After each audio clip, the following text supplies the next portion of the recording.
Crispy Kurkure ರವಾ ಚಕ್ಲಿ ಎಲ್ಲರಿಗೂ ನಮಸ್ಕಾರ. ಐಶ್ವರ್ಯ ಉತ್ತರ ಕರ್ನಾಟಕ ಚಾನೆಲ್ಗೆ ಎಲ್ಲರಿಗೂ ಸ್ವಾಗತ. ಇವತ್ತು ಚಕ್ಲಿ ರೆಸಿಪಿ ಮಾಡೀನಿ. ರವಾ ಹಾಕಿ ಚಕ್ಲಿ ಮಾಡೀನಿ. ರವಾ ಚಕ್ಲಿ ಮಾಡೋ ವಿಧಾನ ಹೆಂಗಂದ್ರೆ, ಒಂದು ಕಡಾಯಿ ತೊಗೊಂಡಿನಿ. ಅದನ್ನು ಫಸ್ಟಕ್ಕೆ ನಾನು ಬಿಸಿ ಮಾಡ್ಕೊಂಡೀನಿ. ಈ ಕೈಯಾಗ ಏನು ತೊಗೊಂಡಿನಲ್ಲ ಆ ಬೌಲ್ ಅಂದರೆ ಟಿಫನ್ ಬಾಕ್ಸ್ದು ಐತಿ. ಅದರಲ್ಲಿ ಎರಡು ಬಾಕ್ಸು ಅಕ್ಕಿ ಹಿಟ್ಟು ತೊಗೊಂಡಿನಿ. ಅದನ್ನು ಬಿಸಿ ಸಂದು ಬಿಡ್ಲಾರ್ದಂಗೆ ಹುರ್ಕೊಳತ್ತೀನಿ. ಕೈ ಬಿಸಿ ಹಚ್ಬೇಕು ಚರಕ್ಕೆ ಅಂಥೇಳಿ. ಅದಾದ್ಮ್ಯಾಗ ತೊಗೊಂಡು ಮತ್ತೊಂದು ಬುಟ್ಟಿಗೆ ಹಾಕ್ಕೊಳತ್ತೀನಿ. ಇದನ್ನು ಪೂರ್ತಿಯಾಗಿ ಒಂದು ಬುಟ್ಟಿಗೆ ಹಾಕ್ಕೊಂಡು ಒಂದು ಸ್ವಲ್ಪ ಆರುತನ ಬಿಡ್ತೀನಿ. ಸ್ವಲ್ಪ ಹಂಗೆ ಕೈ ಆಡಿಸ್ಕೊತೀನಿ. ಇವಾಗ ಇದು ಪೂರ್ತಿಯಾಗಿ ಆರೈತಿ. ಈಗ ಇದಕ್ಕೆ ಏನೇನು ಮಿಕ್ಸ್ ಮಾಡ್ಬೇಕಂದ್ರೆ, ಒಂದು ಕಪ್ ಆಗುವಷ್ಟು ಪುಟಾಣಿ ತೊಗೊಂಡಿನಿ. ಭಾಳ ತೊಗೋಬಾರ್ದು. ನಾರ್ಮಲ್ಲೇ ಚಕ್ಲಿ ಮಾಡ್ಬೇಕಂದ್ರೆ ಜಾಸ್ತಿ ಹಾಕೋತಾರೆ. ಇಲ್ಲಿ ಇದಕ್ಕೆ 1 ಕಪ್ ಹಾಕ್ಕೊಂಡು ನಾನು ಮಿಕ್ಸರ್ ಮಾಡಿಕೊಂಡು ಅದಕ್ಕೆ ಮಿಕ್ಸ್ ಮಾಡ್ಕೊಂಡೀನಿ. ಈಗ ನೆಕ್ಸ್ಟ್ ಒಂದು 8-10 ಒಣ ಮೆಣಸಿನ್ಕಾಯಿ ತೊಗೊಂಡಿನಿ. ಒಂದಿಷ್ಟು ಜೀರಿಗೆ ಹಾಕ್ಕೊಂಡೀನಿ. ಅದಕ್ಕೆ ಒಂದಿಷ್ಟು ಕೊತ್ತಂಬರಿ ಬೀಜ ಧನಿಯಾ ಹಾಕ್ಕೊಂಡೀನಿ.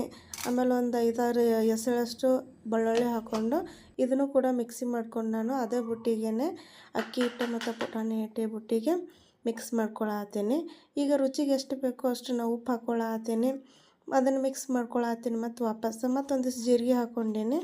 ಚೆಂದಾಗಿ ಅದನ್ನು ಮಿಕ್ಸ್ ಮಾಡಿಕೊಂಡು ಒಂದು ಕಡೆ ಇಟ್ಕೊಂಡೀನಿ. ಈ ಸದ್ದು ಒಲೆ ಮ್ಯಾಗ ಒಂದು ಬೊಗಣಿ ಇಟ್ಕೊಂಡೀನಿ. ಈಗ ಅಗಳೇ ಇದರಲ್ಲಿ 2 ಪಟ್ಟು ಅಕ್ಕಿ ಹಿಟ್ಟು ತೊಗೊಂಡಿದ್ನಲ್ಲ, 2 ಬಟ್ಲ ಅಕ್ಕಿ ಹಿಟ್ಟು ತೊಗೊಂಡ್ರೆ 1 ಬಟ್ಲದಷ್ಟು ಚಿರೋಟಿ ರವೆ ತೊಗೊಂಡೀನಿ. ಈಗ 1 ಬಟ್ಲ ಚಿರೋಟಿ ರವೆ ತೊಗೊಂಡಿನಂದ್ರೆ 3 ಕಪ್ಪಷ್ಟು ನೀರು ಹಾಕ್ಲಾತೀನಿ. ನಾವು ಯಾವ ಪಾತ್ರೆ ತೊಗೊಂಡಿವಿ ಅದೇ ಪಾತ್ರೆನ ಅಳತೆ ತೊಗೋಬೇಕಾಗ್ತೈತೆ. ಇಲ್ಲಿನ ಒಂದು 2 ಚಮಚ ಆಗುವಷ್ಟು ಅಜ್ವಾನ ಕೈಲೆ ತಿಕ್ಕಿ ಹಾಕ್ಕೊಂಡೀನಿ. ಈಗ ರವಾಕ್ಕೆ ಸಪ್ರೇಟಾಗಿಯೂ ಆಗಲೇ ಅಲ್ಲಿ ಉಪ್ಪು ಹಾಕಿದ್ನಲ್ಲ, ಇದಕ್ಕೂ ಸಪ್ರೇಟಾಗಿ ಉಪ್ಪು ಹಾಕ್ಕೊಳತ್ತೀನಿ, ಇಲ್ಲಾಂದ್ರೆ ಉಪ್ಪು ಕಮ್ಮಿ ಬೀಳ್ತೈತೆ. ಈಗ ನೆಕ್ಸ್ಟ್ ಈಗ ತೊಗೊಂಡಿಲ್ಲ ಈ ಚಮಚದಲ್ಲೇ 1.5 ಚಮಚದಷ್ಟು ಎಣ್ಣೆ ಹಾಕ್ಕೊಂಡೀನಿ. ಈಗ ನೆಕ್ಸ್ಟ್ ಒಂದು ಅರ್ಧ ಬೇಡ 1 ಚಮಚದಷ್ಟು ತುಪ್ಪ ಹಾಕ್ಕೋಬೋದು, ಇಲ್ಲ ಸ್ಕಿಪ್ ಮಾಡ್ಬೋದು. ಇದನ್ನು ಚೆಂದ ಮಿಕ್ಸ್ ಮಾಡಿಕೊಂಡು ಪೂರ್ತಿ ನೀರು ಜಿಗಿ ಬರಬಾರ್ದು.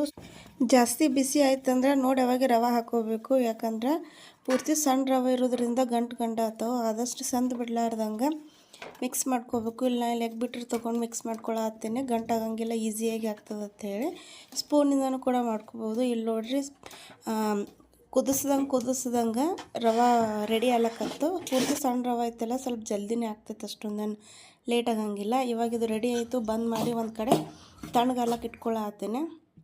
ಈಗ ನೆಕ್ಸ್ಟ್ ಈಗ ತಣ್ಣಗಾಗೈತಿ. ಈಗ ಅದೇ ಬುಟ್ಟಿಗೆ ನಾನು ಅದನ್ನೆಲ್ಲ ತೆಗೆದು ಮಿಕ್ಸ್ ಮಾಡ್ಕೊಳತ್ತೀನಿ. ತಣ್ಣಗಂದ್ರೆ ಪೂರಾ ತಣ್ಣಗಾಗಂಗಿಲ್ಲ, ಇನ್ನೂ ಬಿಸಿ ಇರ್ತೈತಿ. ಇದ್ರಾಗ ಹಾಕ್ಕೊಳತ್ತೀನಿ. ಈಗ ಇದನ್ನು ಪೂರ್ತಿ ಬೊಗಣಿ ಒಳಗಿನ ತೊಗೊಂಡು ಇದ್ರಾಗ ಹಾಕ್ಕೊಂಡೀನಿ. ಈಗ ಕೆಳಗೆ ಸ್ವಲ್ಪ ಹತ್ತದಂಗೆ ಆಗಿರ್ತೈತಲ್ಲ, ಅದನ್ನೇನು ಹಾಕ್ಕೊಂಡ್ರೆ ವೈಟ್ ಎಷ್ಟು ಇರ್ತೈತೆ ಅಷ್ಟು ಹಾಕ್ಕೋಬೇಕು. ಈಗ ನಾನು ಇಲ್ಲಿ ಒಂದು ಹಿಡಿ ಆಗುವಷ್ಟು, ಒಂದು ಅರ್ಧ ಕಪ್ ಆಗುವಷ್ಟು ಬಿಳಿ ಎಳ್ಳು ಹಾಕ್ಕೊಳತ್ತೀನಿ. ಎಳ್ಳೂ ಜಾಸ್ತಿ ಹತ್ತಂಗಿಲ್ಲ. ಈಗ ಇದನ್ನು ಮಿಕ್ಸ್ ಮಾಡ್ಕೊಳತ್ತೀನಿ. ಈಗ ಪೂರ್ತಿ ಜಾಸ್ತಿ ಹಿಟ್ಟೈತಲ್ಲ, ಈಗ ನಾ ಗ್ಯಾಸ್ ಕಟ್ಟಿ ಮ್ಯಾಗ ಹಾಕ್ಕೊಂಡು ಚೆಂದಾಗೆ ರೊಟ್ಟಿ ಬಿಡಿಲಕ್ಕೆ ಹಿಟ್ಟು ಹೆಂಗೆ ನಾದ್ತಾರಲ್ಲ ಆ ಥರ ಚರ ನಾದ್ಕೋಬೇಕು. ಆಲ್ರೆಡಿ ಈಗ ರವೆ ಹಾಕಿ ಮಿಕ್ಸ್ ಮಾಡ್ಕೊಂಡಿದ್ರೆ ಸಾಕಷ್ಟು ಜಿಗಿಯಾಗೈತಿ. ಚಪಾತಿ ಮಾಡೋದಾರ ಚಪಾತಿ ಹಿಟ್ಟಿನ ಥರ ಜಿಗಿಯಾಗಿರ್ತೈತೆ ಅದು. ಈಗ ನಾ ಕೆಳಗೆ ಹಾಕ್ಕೊಂಡು ಚೆಂದಾಗಿ ಅದನ್ನು ನಾದ್ಕೋತೇನೆ. ಸ್ವಲ್ಪ ಹಿಟ್ಟು ಜಾಸ್ತಿ ಐತಲ್ಲ, ಬುಟ್ಟಿ ಒಳಗೆ ಗಾವಾಗಂಗಿಲ್ಲ. ಇದು ಪೂರ್ತಿ ಓವರಾಲಿಗೆ ನಾದ್ಕೊಂಡಿದ್ದು ಐತಿ. ಈಗೇನು ಅವಾಗಲೇ ಹಾಕ್ಕೊಂಡಿದ್ದು ಬುಟ್ಟಿ ಐತಲ್ಲ, ಅದೇ ಬುಟ್ಟಿ ತೊಗೊಂಡು ನಾ ಈಗ ಅದ್ರೊಳಗೆ ಇಟ್ಕೊಂಡು ಒಂದು ಮ್ಯಾಗ ಮುಚ್ಚಳ ಒಂದು 10 ನಿಮಿಷ ಇಡ್ತೀನಿ. ಈಗ ಒಂದು ಸ್ವಲ್ಪ ನೆನೆಲ್ಲ ಇಡ್ತೇವೆ. ಈಗ 10 ನಿಮಿಷ ಆಗೈತಿ, ನೆನೆದೈತಿ. ಈಗ ಎಣ್ಣೆ ಕಾಯಕ್ಕೆ ಇಟ್ಟೀನಿ ಈಗ ಕರಿಲಕ್ಕ. ಈಗ ಇನ್ನೊಂದು ಈಸಿ ಪ್ಲ್ಯಾನ್ ಏನಂದ್ರೆ, ಒಂದೊಂದು ಸರ್ತಿಗೆ ಎಷ್ಟೆಷ್ಟು ಹಾಕ್ತಿರಲ್ಲ ಅಷ್ಟು ಪೇಪರ್ನ ಕಟ್ ಮಾಡಿಕೊಂಡು, ಈಗ ಚಕ್ಲಿ ಏನು ಬಿಡ್ತೀವಲ್ಲ ತೊಗೊಂಡು ಎಣ್ಣೆ ಒಳಗೆ ಬಿಡೋಕೆ ಭಾಳ ಈಸಿ ಆಗ್ತೈತಿ. ಈಗ ಇಲ್ಲಿ ಚಕ್ಲಿ ಮನೆಗೆ ನಾನು ಇನ್ಸೈಡ್ ಅದೆಲ್ಲ ಆಯಿಲ್ ಹಚ್ಕೊಳತ್ತೀನಿ. ಯಾಕಂದ್ರೆ ಹಿಟ್ಟು ಹತ್ಕೊಳಂಗಿಲ್ಲ ಅಂಥೇಳಿ. ಈ ಥರ ಎಲ್ಲ ಹತ್ಕೊಂಡ್ಬಿಟ್ರೆ ಹಿಟ್ಟು ಜಾಸ್ತಿ ತುಂಬ ಟೈಮಿಗೆ, ಆಮೇಲೆ ವಾಪಸ್ ತೆಗಿಯೋ ಟೈಮಿಗೆ ಕೈಗೆಲ್ಲ ಅಂಟ್ಕೊಳಂಗಿಲ್ಲ, ಆಮೇಲೆ ಮಾಡಾಗ ಮಿಜ್ಜಿ ಅನ್ಸಂಗಿಲ್ಲ. ಈಗ ಈ ಥರ ಹಿಟ್ಟು ತೊಗೊಂಡು ಸ್ವಲ್ಪ ಕೈಯಿಂದ ಮಿದ್ಕೊಂಡು ಈಗ ಅದನ್ನು ಚಕ್ಲಿ ಮಣಿ ಒಳಗೆ ಹಾಕ್ಕೊಳತ್ತೀನಿ. ಭಾಳ ಸರಳ, ಕಡಿಮೆ ಟೈಮ್ ಒಳಗೆ, ಆಮೇಲೆ ಕರಿಬೇಕಾದ್ರೂ ಜಲ್ದಿನೇ ಆಗ್ತಾವೆ. ಈಗ ನಾ ಇಲ್ಲಿ ಆವಾಗಲೇ ತೊಗೊಂಡಿದ್ನಲ್ಲ ಆ ಪೇಪರ್ಗಳ್ನ ಒಂದು ತಾಟೊಳಗೆ ಈ ಥರ ಇಟ್ಕೊಂಡೀನಿ. ಈಗ ಇಟ್ಕೊಂಡು ಈಗ ಚಕ್ಲಿ ಬಿಡ್ತೀನಲ್ಲ, ಭಾಳ ಹಿಂಗೆ ಕಟ್ಟು ಆಗಂಗಿಲ್ಲ. ಅಷ್ಟು ಭಾಳ ಜಾಸ್ತಿ ಜಿಗಿನೇ ಆಗೈತದು. ಈ ನೀರೊಳಗೆ ನಾವು ರವೆ ಏನು ಕುದಿಸ್ಕೊಂಡು ಮಿಕ್ಸ್ ಮಾಡ್ಕೊಂಡಿವಲ್ಲ, ಈಗ ಇಲ್ಲೆಲ್ಲನೂ ಹೊಸನು ನಾನು ಚಕ್ಲಿ ಹಾಕ್ಕೊಂಡಿದ್ದಾಯ್ತು. ಈಗೆಲ್ಲ ಚಕ್ಲಿ ಒಳಗೆ ಒಂದೊಂದು ಪೀಸ್ ತೊಗೊಂಡು ಎಣ್ಣೆ ಒಳಗೆ ಬಿಡ್ತೀನಿ. ವಿಡಿಯೋ ಇಷ್ಟ ಆಯ್ತು ಅಂದ್ರೆ ಲೈಕ್ ಮಾಡಿ, ಶೇರ್ ಮಾಡಿರಿ. ಹೊಸದಾಗಿ ನೋಡೋಥವ್ರು ಸಬ್ಸ್ಕ್ರೈಬ್ ಮಾಡ್ಕೊಳ್ರಿ.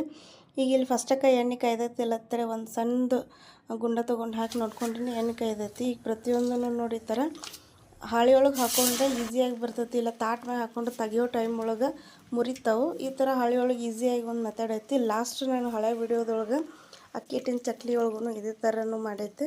ಅಕಸ್ಮಾತ್ ಯಾರೇ ನೋಡಿಲ್ಲ ಅಂದ್ರೆ ಚೆಕ್ ಮಾಡಿ ಆ ವಿಡಿಯೋನ ನೋಡ್ಕೋರಿ. ಈಗೆಲ್ಲನೂ ಕರೆದು ಈಗ ಈ ಥರ ಕಲರ್ ಬರಬೇಕು. ಡೀಪ್ ಅಂದ್ರೆ ಪೂರ್ತಿ ಒಲೆ ಸಣ್ಣ ಇಡಬೇಕು. ಪೂರ್ತಿ ಸಣ್ಣ ಅಂದ್ರೂ ಮೀಡಿಯಮ್ ಒಳಗೆ ಸಣ್ಣ ಇಡಬೇಕು. ಇಲ್ಲಾಂದ್ರೆ ಒಳಗೆ ಹಿಟ್ಟಿಟ್ಟಾತು ಆಮೇಲೆ ಜಾಸ್ತಿ ಪಳ್ಳ ಆತಾವೆ. ಎಲ್ಲನೂ ನಾ ಈಗ ಕರ್ಕೊಂಡು ಈ ಥರ ಹಾಕ್ಕೊಂಡೀನಿ. ಈಗ ಇಲ್ಲಿ ಪೂರ್ತಿ ಒಂದು ರೊಟ್ಟಿ ಬುಟ್ಟಿ ಆಗ್ಯಾವಷ್ಟು. 2 ಕಪ್ ಅಕ್ಕಿ ಹಿಟ್ಟು ಅಂದರೆ ಟಿಫನ್ ಬಾಕ್ಸಲ್ಲೇ ತೊಗೊಂಡಿನಲ್ಲ, 2 ಅಕ್ಕಿ ಹಿಟ್ಟು 1 ರವೆ ಸೇರಿಬಿಟ್ಟು ಒಂದು ಬುಟ್ಟಿ ಆಗುವಷ್ಟು ಆಗ್ಯಾವ. ಎಲ್ಲರಿಗೂ ಸಂಕ್ರಾಂತಿ ಹಬ್ಬದ ಹಾರ್ದಿಕ ಶುಭಾಶಯಗಳು. ಇವತ್ತಿನ ವಿಡಿಯೋ ಇಲ್ಲಿಗೆ ಎಂಡ್ ಮಾಡಾತ್ತೀನಿ. ಮುಂದಿನ ವಿಡಿಯೋ ಜೊತೆ ಬರ್ತೀನಿ ಅಂತ ಹೇಳ್ಕೊತ ಥ್ಯಾಂಕ್ ಯು.